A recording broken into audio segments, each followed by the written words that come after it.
Once again, the dreaded Ishihara colorblindness test plates have reared their ugly head in my life. These things have caused nothing but problems for me in my life, and I thought I'd never have to see one ever again. But sadly, as part of my new life in Hungary, I'm afraid I've had to endure my nemesis once again. Greetings! My name is Andy, I am the Brit in Hungary. Today I'm going to tell you the story of the saga, I should say, of getting my new Hungarian driving license. As per usual, this part of the world, something relatively simple has turned into an absolute bureaucratic nightmare. Yeah, so this has all come about from a, well, I don't know, handicap, I suppose you call it, I've always had. And that is that I'm colourblind. Yeah, quite badly colourblind actually, red-green colourblind. And I think my parents and everybody sort of twigged it fairly early on in my life when I was at primary school, and I used to draw sort of brown grass and green wood and all that sort of stuff. Yeah, so suspected it for a long time. And most of my teenage years I spent dreaming about flying aeroplanes and joining the Royal Air Force. And sure enough, I think I was like 15, 16, and I was thinking about joining up, etc. And I went for my medical. And yeah, they found out I was quite severely colourblind, and I was devastated. I was told that I couldn't be aircrew of any description. But the doctor was such a nice chap. He said, "Don't worry, son." He said, "You can still join the Royal Air Force." And I said, "Really?" And he said, "Yes, you could be a chaplain or a cook." And I said, "No thanks." Yeah, so I didn't bother. Yeah, it completely threw me actually, because I hadn't really got a plan B. That was all I'd ever wanted to do. And I think that's why my life just became so random after that. I never really had an idea what I wanted to do. I still haven't, to be honest. The life after that. I did learn to fly. Yeah, I learned to fly. Yeah, when I was quite young, when I was a teenager. So I achieved my dream of flying in the end. But it was quite a blow to get over. And looking back now, it was one of those things that happened for the best, because I'm not an armed forces sort of person. You know, I would have been in big trouble fairly early on, because I don't like being shouted at and being told what to do, really. So it was probably a blessing in disguise, but I didn't see it like that at the time. Yeah, and it was one of those things I completely forgotten about until recently. I had to renew my driving license for a Hungarian one. I should have done it a long time ago, but with Brexit and everything, it became a bit more urgent. And I read that it was just a question of having a medical, handing over your British license and getting a Hungarian one in return. Job done. But anyway, I went for my medical, and the doctor got out the dreaded Ishihara colourblindness plates. And I said, "Don't bother, doctor, I'm colourblind." And he said, "Oh." And he looked at all the categories, the trucks and the trailers and all the other stuff on my license, and he said, "I'm sorry, but in Hungary, if you're colourblind, you can only have a basic car license." Which is what? Is that Group B, I think? And I said, "Well, wait a minute, what about this other stuff?" And he said, "You can't do it. In Hungary, if you're colourblind, you can't have any of that other stuff on your license." And I thought, shit. This is my UK license, or UK EU license, as was. Yeah, and I've got groups AM, A, B1, B, C1, D1, BE, C1E, D1E, FK, LN, P and Q on my license. So yeah, pretty much everything apart from HGV and bus, really. It all gets even more bizarre if I show you this. This is my UK pilot's license, which I've had since I was 17. Yeah, like I said, my dream career was as a pilot in the Royal Air Force, but that was knackered. Immediately I had the medical when I failed the colourblindness test. So yeah, but I got my private pilot's license at my own expense, and I flew for years. And I was an instructor for about 8 years. I taught people to fly microlights. So yeah, this is my license. There's my instructor's rating, radio license, PPL, everything. And the only thing that's ever mentioned in here about my colourblindness is it says strictly flights by day only. Obviously, because at night there's lots of red and green lights. But I was never a problem, because what's the point in flying at night, because you can't see anything. So yeah, I can fly aeroplanes, I can teach people to fly aeroplanes, but in Hungary I can't pull a trailer with my car. It's all a bit bonkers. Oh well.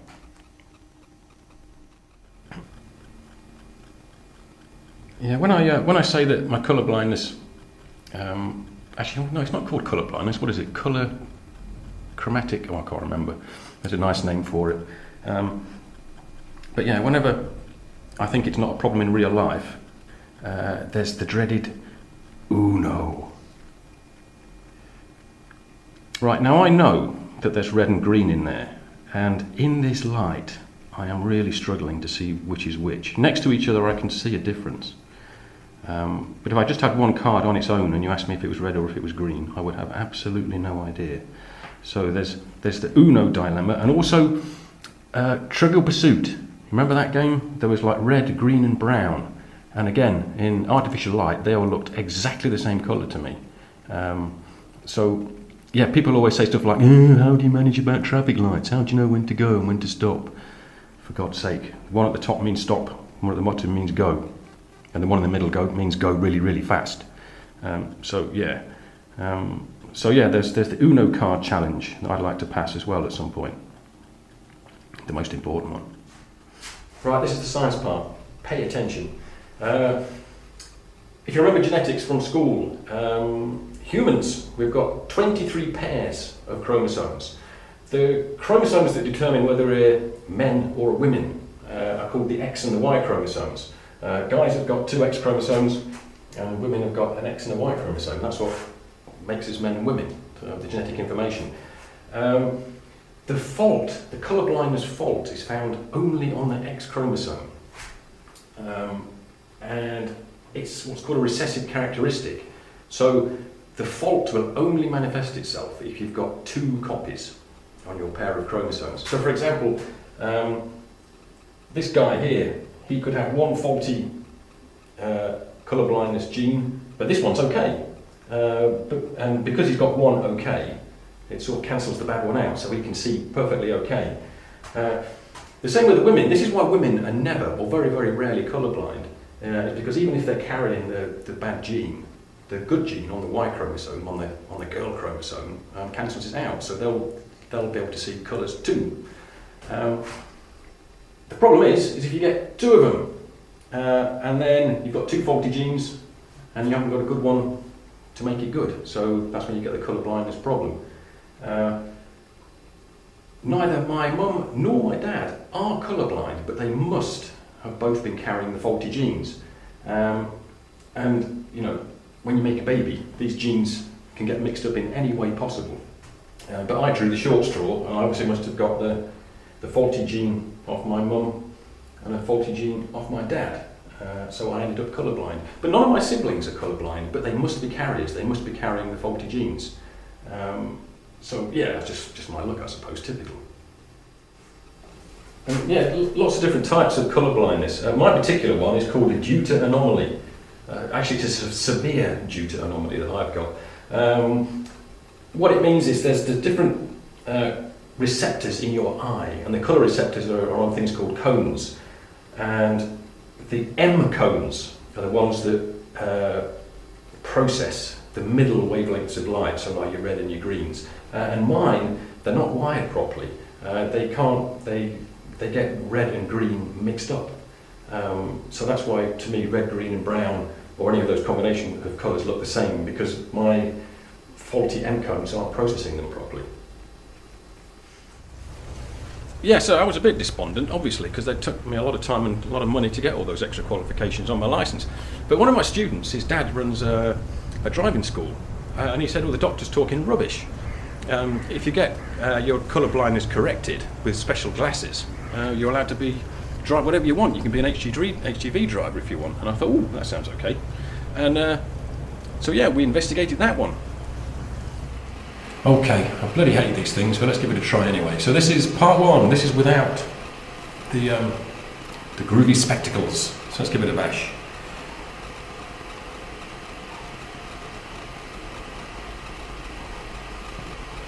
Yeah, so this first one is just like a calibration.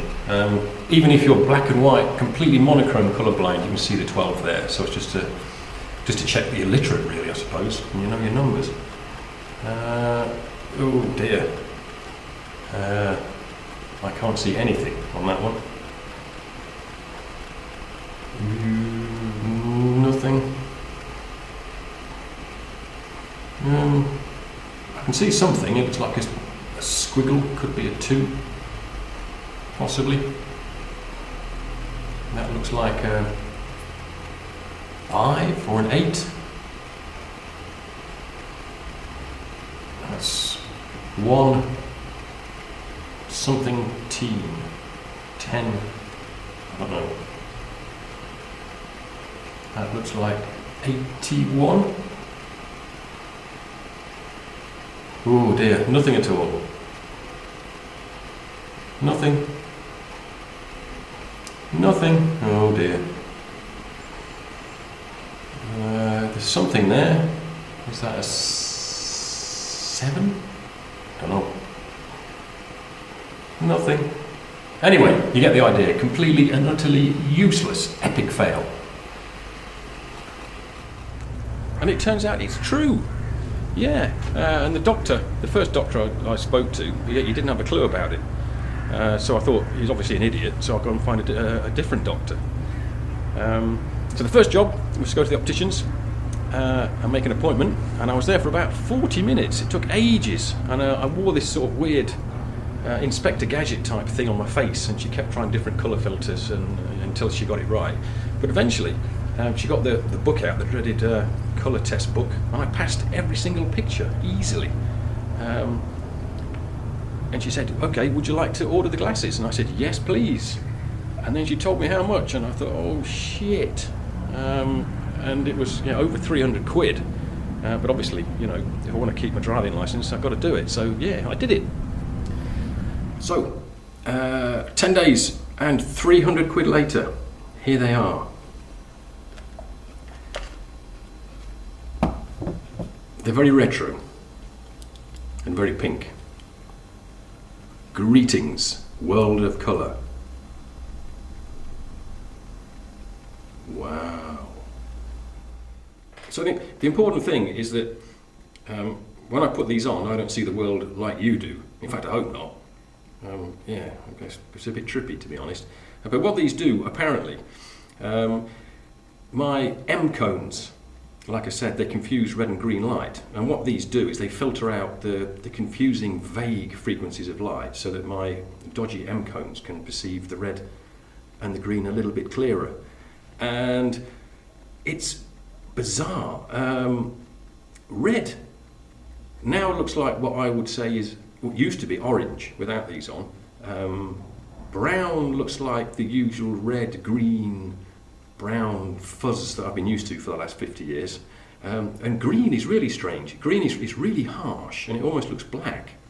But yeah, the contrast between them all is very distinct now. But it's not normal vision. It just helps me see red and green. The rest of the world is very sort of purple and sort of lilac. It's quite bizarre. Yeah. I don't think I'll be wearing them very often. And the thing is, if I wear them for a long time, when I take them off, everything looks grey. It's even worse. Oh well.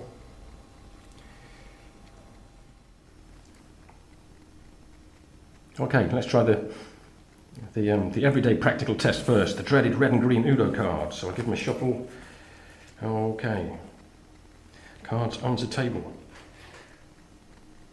Magic glasses on. Here we go. Oh wow. Red. Red. Green. Green.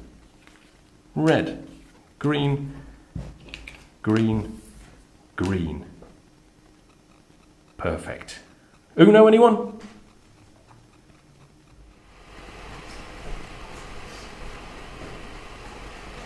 Right, so this time is part 2 with Zip Magic Spectacles. Are you ready?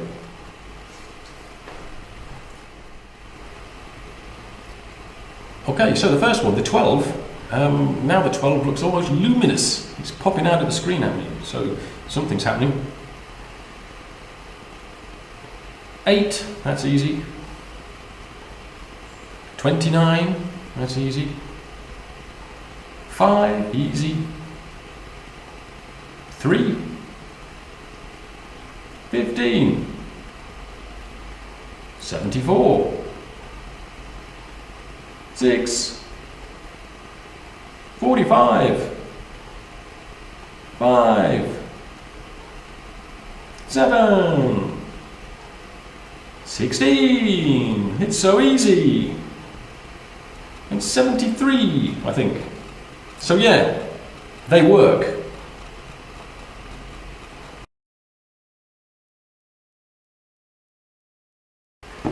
Yeah, I can't really explain how absolutely bizarre this is, because that one, I can see absolutely nothing. That's just a blob. But as soon as I put these on, I can see it immediately. 73. I take them off. Nothing. Absolutely nothing. Absolutely bizarre. It's a miracle. Yeah, I did feel really bad when I first found out about my so-called handicap, because it's not nice to be disabled in any sort of way. And for a long time, I felt really bad about the fact that I was colourblind. But as I got older, I did more and more research about it, and it actually turns out it's equally a blessing as a curse. Apparently, in the war, people like me with this special superpower, we were really, really good at interpreting photos, because we can see through camouflage, apparently. Yeah, so that's one of our superpowers. And the other superpower we have, as a result of this sort of genetic fault, is that we've got absolutely amazing night vision. And I've always known this. When we were at school, and when I was in the cadets and we used to go on night exercises, yeah, it was like... yeah, I was like Terminator or something. I could see everything, and yeah, and it's a consequence, and it might even be an evolutionary adaptation. Scientists have found that people who live up north, where it's dark a lot of the time, statistically more of them are colourblind, and it's because they live in darkness most of the time. They don't need to see colour, so it might actually be an evolutionary adaptation to living in the dark. So, not only have I got a superpower, I'm also considerably more highly evolved than you lot. So there. Yeah, but despite having a superpower, I can't pull a trailer in Hungary. Oh well. There's something I'd like to try. When I did my test for the RAF, they don't use those colour plates. It's not precise enough. They do what's called a lantern test, and they shine really, really tiny specks of light onto a screen, different colours, and you have to say what colours they are and if one's brighter than the other, etc. And you know, fair enough, I'm colourblind, and if you look at an aeroplane at night, most people can clearly see red lights on the left, green lights on the right on aeroplanes, and I can't do that. I can't see that. There aren't many aeroplanes flying at the minute because of the deadly virus, but I would like one night, next time I see an aeroplane flying over on a clear night, I'd like to try the magic spectacles and see if I can see the red and green lights. That'd be quite interesting. And it's hard. I'd like to try and find the lantern, the RAF lantern test online, and see if I can pass it now, you know, with the magic glasses on. But the colours on the TV screen aren't quite so good. I don't think they're good enough for the lantern test. But I'd like to give it a go, just for old time's sake, really. Anyway, all's well that ends well. I went to the hospital. I passed my medical and my eye test with flying colours. So now I'm several £100 lighter, but at least I get to keep all the different categories on my driving licence that I've worked so hard over the years for. Yeah, I've still no idea why I can drive a car with colourblindness, but I can't drive a car and pull a trailer with colourblindness. No one's explained it to me, and I haven't got a clue, to be honest, but I really don't care. It could be worse. Apparently in somebody was telling me in, I think, Bulgaria or Romania, or both, if you've got colour vision defects, you can't have a driving licence at all. So I should count myself lucky, really.